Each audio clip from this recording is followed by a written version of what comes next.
VimBiz, complex workflows made simple.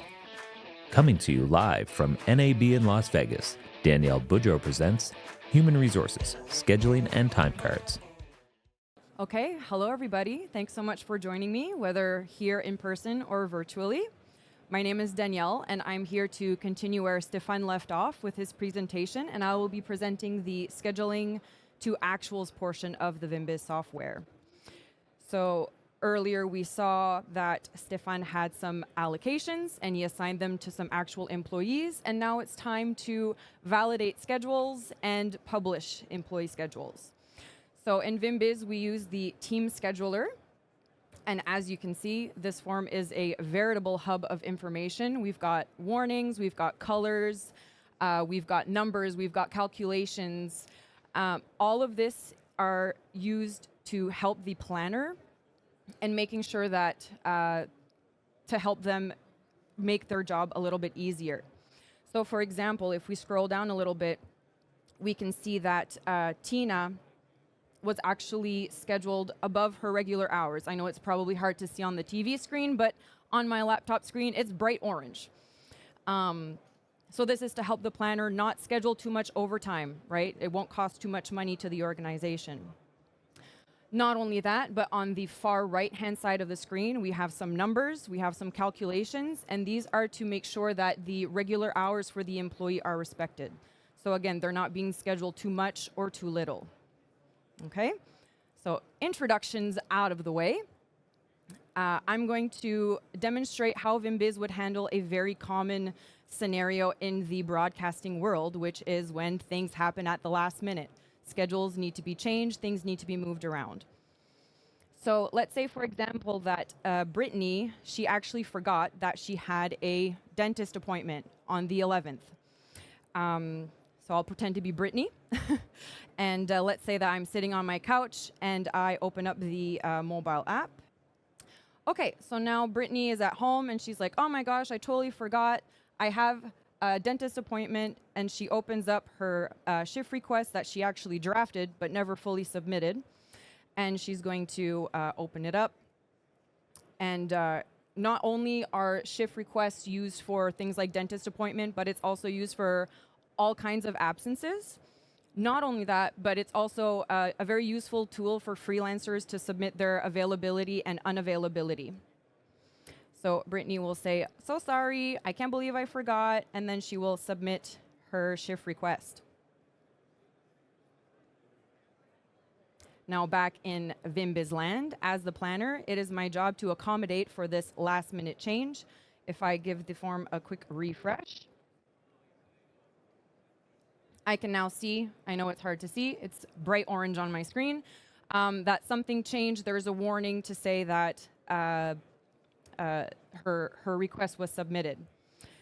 So luckily, I see, I had a chat with Bruce. He's working the afternoon shift, and he's actually okay with swapping shifts with Brittany to accommodate her dentist appointment.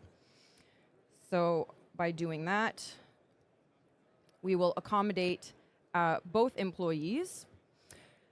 And one of the areas where VimBiz really shines is in its automation of complex rules, right? So we have on the scheduling side of things, we have the validation rules, but not only there, we have it a little bit all over the place in the software. But basically, VimBiz, its ability to automate complex payroll codes based off of configurable rules is really what sets us apart, and it takes all of the, I guess the stress for the planner of trying to remember all of the conditions, the employee working conditions, the original shift on the day. All they have to do is press a button.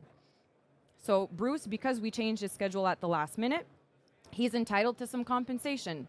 And as a planner, all I have to do is hit a button.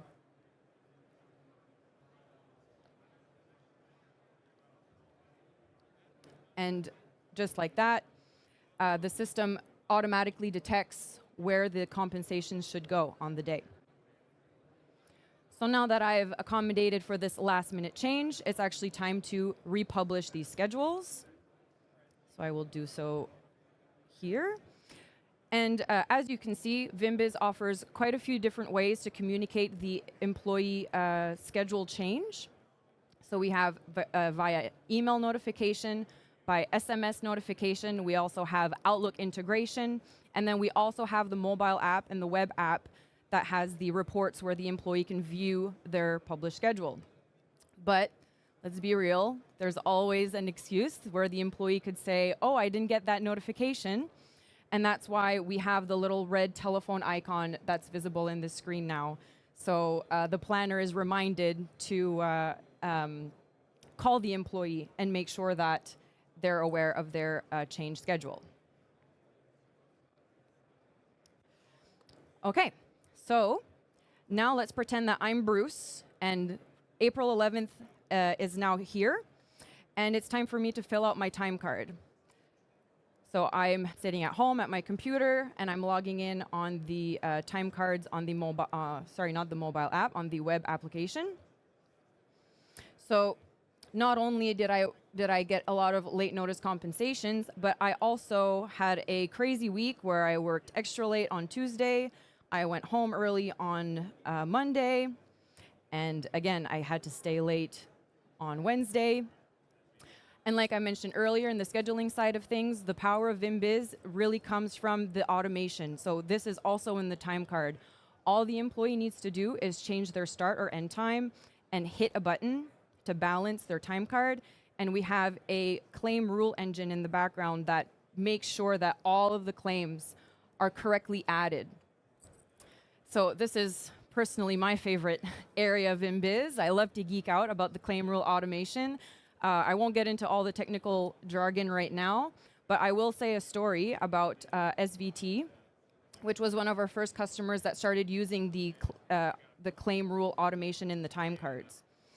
So before SVT implemented VimBiz, they actually had a team of external consultants that was going through every single one of the time cards and reconcile to make sure that the employees were getting the correct claims based off of their working conditions, based off of, again, the conditions on the day. And then afterwards, when SVT implemented VimBiz, our system was actually correcting those external consultants, which is pretty cool. And not only that, with the success of SVT, we continued with DR in Denmark, with NRK in Norway, and also SRG in Switzerland most recently. And what's nice is we were able to allow SVT to be fully compliant with their employee regulations. And not only that, but 97% of the claims that are generated to the time card are not, don't need to be modified by the end user. And a lot of the time, it's not because they were wrong, but it's because when an employee claims overtime, they actually have the ability to pick between bank time or overtime. And I think I'm okay. Oh, hold on. Just give me a second here. I'm getting a phone call. Hello?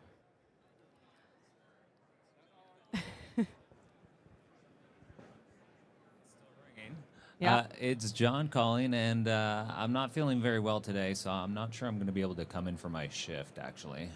Are you sure? Yeah, yeah, I'm just really not feeling well, so. All right, well, that's no problem, John. Just give me a second here, and I'm actually going to, I'm just going to double check and make sure that you have some banked time left for your sick bank. Let me just have a quick look here and see. All right. All right, yeah, it looks like you have some time, but don't let it happen again, John. All right, thanks, Danielle. Okay, have a good one. You too, bye. Bye.